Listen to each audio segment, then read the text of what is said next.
afternoon. My name is Amanda Gagne, and I teach at Penn Manor High School, and I teach agriculture. So today my presentation is going to be focusing on math and career and technical education. So for this presentation, this is definitely directed towards my staff, but we're going to talk about what is agriculture and where did agricultural education come from, just because a lot of people don't know that. Then we'll get into how does math relate to agriculture, what issues are there with cross-curricular expectations of vocational teachers teaching math, how we can go ahead and implement math in our school district, and what are some resources to go ahead and get us started for K through 12 integration of agriculture to teach math. So a little bit of background on history. So my degree is in agricultural and extension education. It's my bachelor's. And a little bit of history about how we got here. So in 1862, the Morrill Act started, and this helped get land-grant university started. So this was a law that was passed to give every state a plot of land for a university to be formed. And at that university, they were being taught agriculture and mechanics. So that way that farmers had secondary education to help them improve their farming practices. The land grant in Pennsylvania is Penn State. Every single state got a plot of land to do this. Then in 1877, the Hatch Act came in. So now that we have these universities established, we went ahead and put research centers on them that focused on agriculture and mechanics, but focusing on the math and science part of this. So what does research look like in this field to help us get better type systems of farming and become more efficient? And in 1917, the Smith-Hughes Act was put into legislation, which this helped get high schoolers prepared for a career after high school by teaching agriculture at the high school level. So this was for boys only. This was started in the Virginia-ish area to begin with. And in 1928, we see the National FFA organization start. This was started after a few states had their own state associations, Virginia being the leader of this. And when we talk about now what does this look like, we see that there's this three-circle model down in the corner right of my presentation. And we see that the students engage in classroom instruction, so their high school agricultural class, previously known as vocational education, we're now using the term career and technical education, So we see this classroom instruction paired with FFA. FFA is a leadership organization. We use agriculture as the van to get students to get into leadership and learn some career skills such as problem solving, critical thinking, communication, other types of soft skills. That's learned through that organization. And the last part is a supervised agricultural experience, or SAE. And that part is where the student is now working in their field of choice on either a farm, or maybe this is at a food stand, or maybe this is at a natural resource center doing water quality testing, whatever it may be. The student is now working in the agricultural field and applying what they're learning in the classroom to this potential place of employment. So all this is kind of where we started to get agriculture education started in the United States. And what is agriculture? Agriculture makes up of the food, fiber, and natural resources system. So not only is it just your farming that you see as you drive around Lancaster County or any other parts of Pennsylvania, but it also goes rooted into urban areas. Actually, Philadelphia has the largest agricultural program in the country, or the second largest after the one in New York City. This includes any type of vertical gardens. This includes stream studies, air quality, environmental science. This could include mechanics. So in our program in Payer at our district, we teach welding and construction and engine repair. Those are all still mechanical type fields. And then of course you have your traditional farming of cows, plows, and sows, where we have livestock. We have the crops like your grains and your corns, and we also have fixing and working tractors.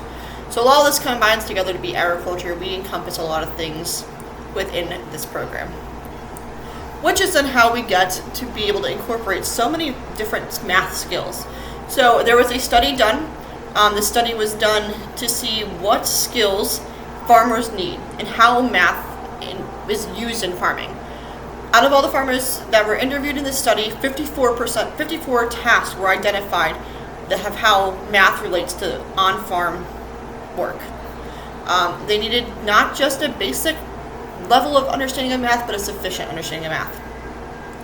When they did this study, they also saw that students think that math is boring and learning it is not interesting, and that they don't have necessarily the math skills needed to pass industry certifications to then go work in the agriculture field. So this study is a little bit scary because we see that math is super, super important in the agricultural field, but we're also seeing that students are lacking this interest in math and are not even meeting basic certifications in mathematics in the agricultural field, like the pesticide application license or the safe tractor operation, or I do a biotechnology one in my classroom, and that one is sometimes iffy too with the math portions.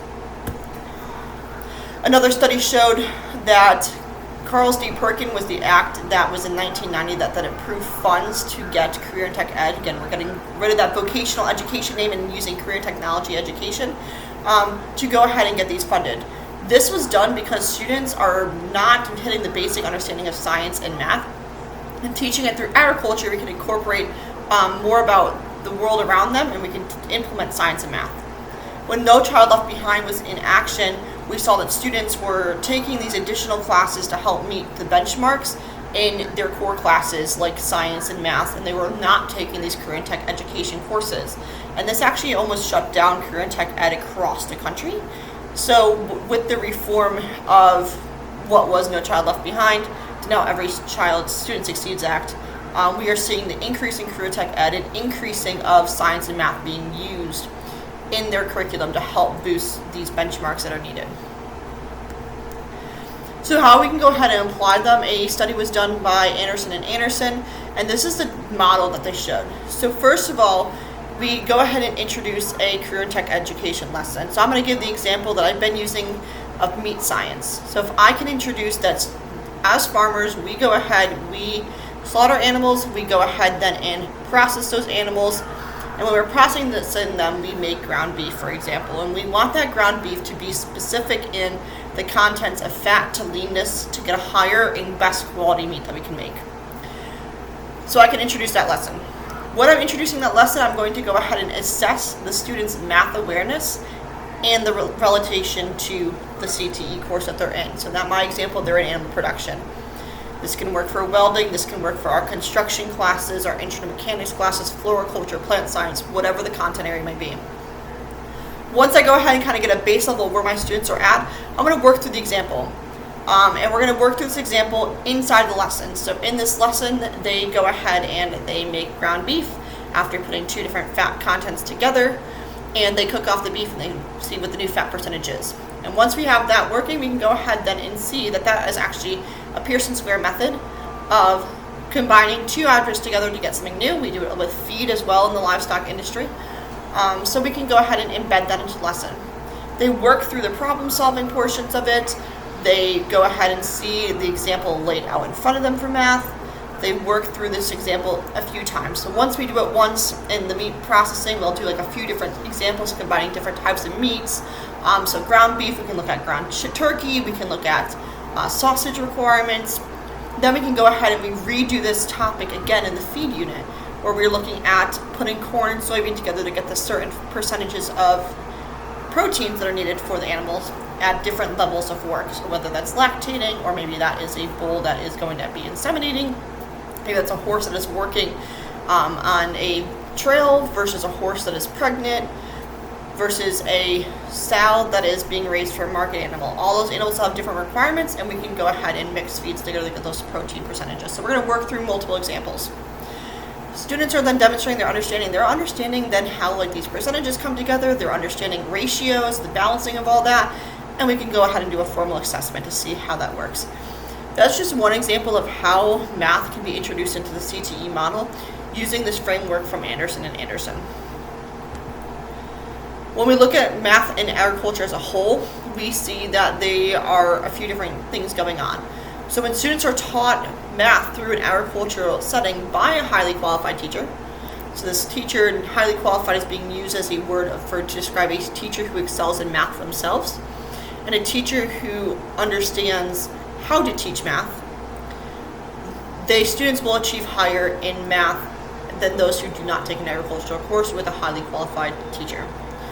Teachers who are teaching math in their curriculum, in the study that I was looking at by Miller, the students that were selected to be part of the study who had teachers that were not highly qualified, so again, not scoring high in math themselves and not teaching math quality themselves, we saw that those students actually did not excel in math compared to those who had this high qualified teacher. So that's a key part here. It cannot just be that we're integrating math in. Teachers need to be taught how to teach math if you don't have that background. And this becomes then an issue within teaching math and CTE. So math should be added to the program. It should be something that we're integrating in. It's flawless. It's not something new. It's something that we should be doing anyways because there's so many opportunities to integrate math into programs. Thinking about vet science, looking at the dosages for animals to get medications, looking at my welding class measurements itself, looking at the ratios of what we mix gases, speed rates of their machines. I can go on and on with the examples, and I will give more in here in a few minutes. But the trick to this is that students need to then have a teacher who understands how to teach math, and not all ag teachers do. I know my time at Penn State, I did not have a single math education class, and teaching that is just a little bit different than teaching traditional agriculture, which we are used to. And this is what the study shows, is that students who are not being taught math from a math teacher or someone who understands how to teach math but only teaches agriculture is not successful. And when we looked across the board at ag teachers in general, and in the state of Ohio, 66% of the teachers in the study did not pass the math portion of an exam that was giving, and it was giving agriculturally related math. So this is a recommendation that we need to integrate math and CTE, but we need to also have a balance of preparing teachers to teach math and CTE. So what do we do here? We have to make sure that we are pairing together with our math departments. We need to expand our agricultural teachers' knowledge in mathematics education so that we can help them teach a better curriculum.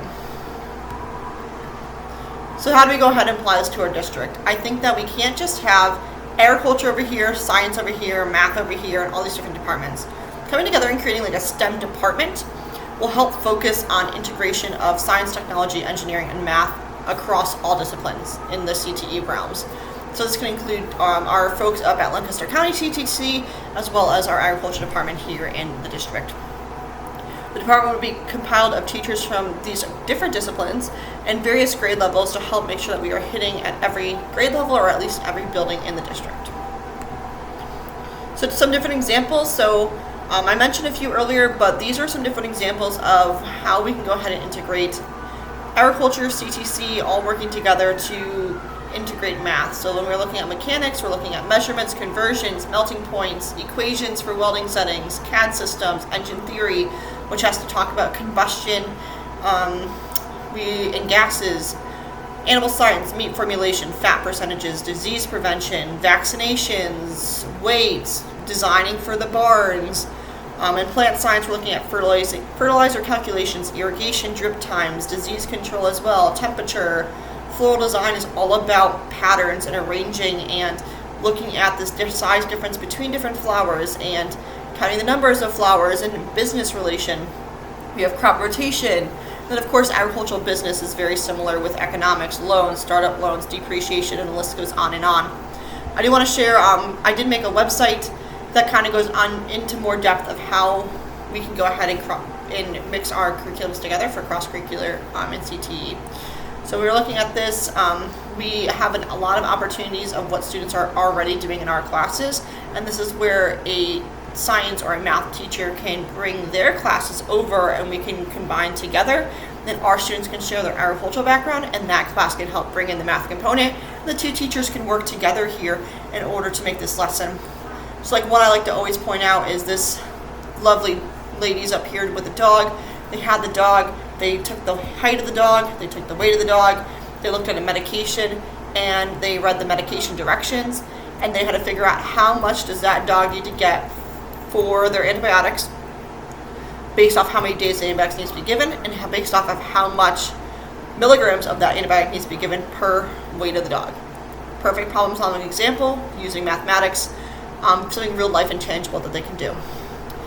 We have some down here. These students were created 3D models that were working of the lungs. So the yellow balloon here is a diaphragm, and they're able to pull that up and down and see the lungs expand and collapse. We looked at lung capacity there. We just understood like what the size, everyone had different balloon sizes, what was the lung capacity of their group. Then we went ahead and mocked a disease that an animal would have. So maybe pneumonia, for example. We put like jello in one of the balloons to make it mucousy and see how it changes the lung capacity. Several different examples on here. And then there's different challenges based off different grade levels. So this one is for animal production for 9th and 10th. Most of these are 9th and 10th grade. This one is a national challenge that they're giving us, so this is for K through 12. I think in the agricultural industry right now we are really supporting STEM education, and we're constantly seeing these STEM challenges become popular with different organizations. So this one was Nationwide Insurance. They are the largest farming insurance in the country, so they do a challenge. I know 4-H does a challenge. I know that National FFA does a challenge. I know that a few different, like Farm Credit does a STEM challenge. They are a loan company. So there's different opportunities out there for us to connect with partnerships as well. And then this just shows a little bit of technology as well. So this site is one that I created that can help us kind of spearhead some ideas of where to go and to show people where the connection between STEM and agriculture is. Now I'm going to get into just a few resources to go ahead and get us started. So now that we are going to develop these STEM departments, where do we start to kind of start crossing our curriculums over?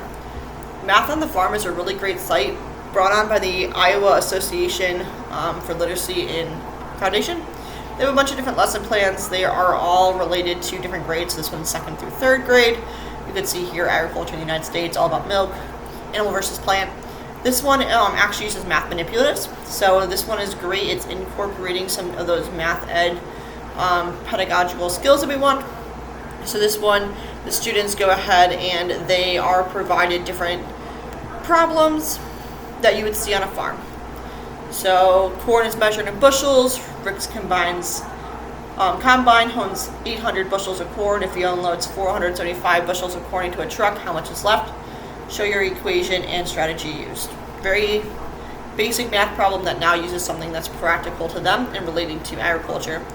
This also provides the resource to use manipulatives, and it's suggested in here. Students are given a worksheet, give them time to work on the problem independently, encourage them to use math manipulatives and strategies they are familiar with. So we're going to go ahead and use those manipulatives for students to be able to go ahead and understand what they're doing and have something tangible to hold while they're doing this. This is going to increase our motivation, which we saw earlier is an issue with our students when it comes down to learning math. That's one example. Students in this lesson also have the opportunity to compare and contrast their answers, and they can go ahead and reason with why they picked the strategy that they did to solve that problem. So that first one, each student might have a different equation or a very similar equation, but they can go ahead then and follow through with the logic. This can then lead to discussions on mistakes made, which can open up students to the discussion of that mistakes are okay to be used, that it's okay to not have the right answer, but as long as you can back up your reasoning behind it. This lesson also had a list, and I'll pull this up, a list of literature that would be appropriate to go with it. Here we go. Agriculture, literacy. Okay. Suggested reading, so you can read some of these books. So we can go ahead and bring in some literature into our stories, into our classrooms as well, which will help prompt different questions and help motivate students to want to solve some of these problems. They also say that you can bring in a farmer then to discuss math on the farm in your classroom as well. A nice extension to this, to bringing in someone that is an outside person that can speak truly to what is going on their farm, and maybe bring in what they gave the example of bushels of corn, I think they did, so they can bring in maybe corn itself, the seeds, and you can go ahead and pass that around for students to get the idea of what it is. Ag in the Classroom. Ag in the Classroom is a national resource. They do different type of activities. Our district currently works with Ag in the Classroom anyways. We bring down sheep and goats to the elementary schools. So they have a bunch of resources here, and on their page, they have all the lesson plans with activities. You can go ahead, I searched math into the keywords here, and this is going to give you activities, different books, booklets, websites, and references relating to math and agriculture. They are all for different grade levels. A few of these are then linked onto this page here. So the Stakes Are High is a great game. The Stakes Are High introduces students to how a cattle farm operates, a cow-calf operation specifically. And it's going to ask the student math questions, and in order to progress on their farm, they have to answer the question correctly. So it gets some repetition of questions, but they're using it in a practical way. So the question might talk about weighing of your steer, and then once you go ahead and answer that, you can go ahead and weigh the steer. So it kind of gives that practicality to when we use math, when it is appropriate. Another one that's on the website for National Ag in the Classroom is My American Farm. This one has a ton of great resources for pre-K through 5th grade. They have different apps, so if we're using tablets down in our elementary schools, we can just put the app on these. But it's going to sort this out by either math, science, engineering, science, social studies, language arts. There's all different games on here and activities and challenges that get students thinking about STEM, and you could sort it again by math if I want to do that, and I can do this one. So from seed to shirt, we're going to go ahead and track how we go ahead and harvest cotton, use cotton, then to create this wardrobe for the characters in the game. Stakes are high, I talked about that one. The great seed search, we're going to go ahead and look at seeds, and we're going to pick your own plane and fly around the world collecting these seeds and within the grade in this. This is going to integrate some of those international skills as well. The list goes on and on as we go through here. One's about peanuts, one's about chickens, harvesting, auctioneering, grains, what's in my lunchbox. All different things for students to integrate agriculture into the classroom while learning about math as well. Again, these practical hands-on approaches are going to give students the opportunity to really just learn about an area of their life, their world, where they can connect to, their food, their clothing, the corn that they see growing outside, anything that's really real life connection, because agriculture is very much everywhere. That stream that they walked by when they were going to walk their dog that night, that can be tied in. But it's also going to then teach them those practical skills and when do we use math and how can we use it. It's one thing to memorize an equation or memorize math. It is another thing to be able to apply it. One I like for the high school is Journey to 2050. I do this with my ag business class every year.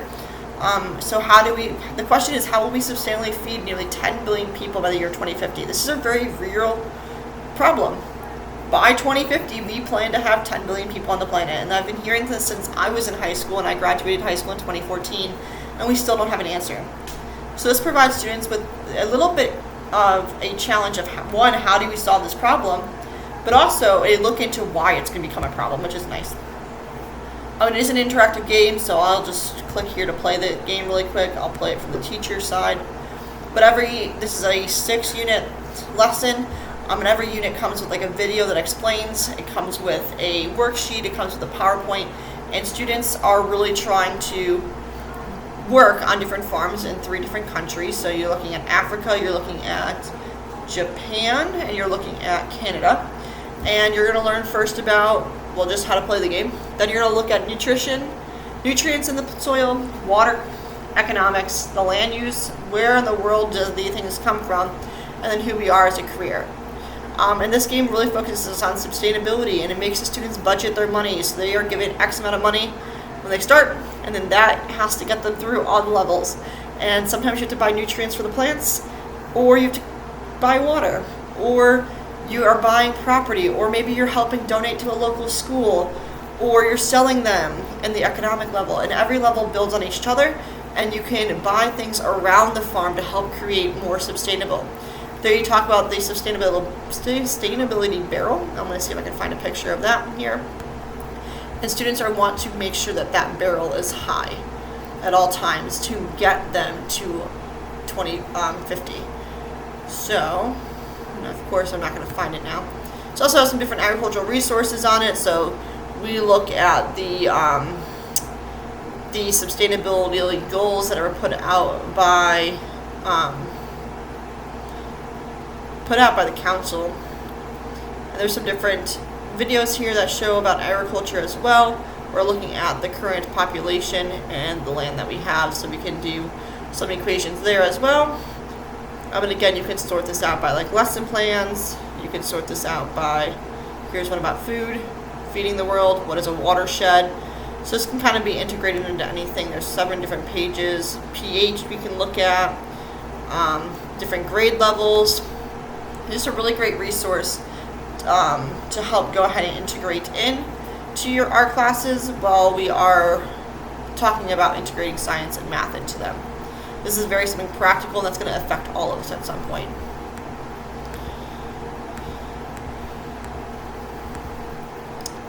So thank you so much for going ahead and listening to my presentation. I'm really excited to get started here with integrating some of these ideas in. And again, our main goal right now is going to be creating the STEM department.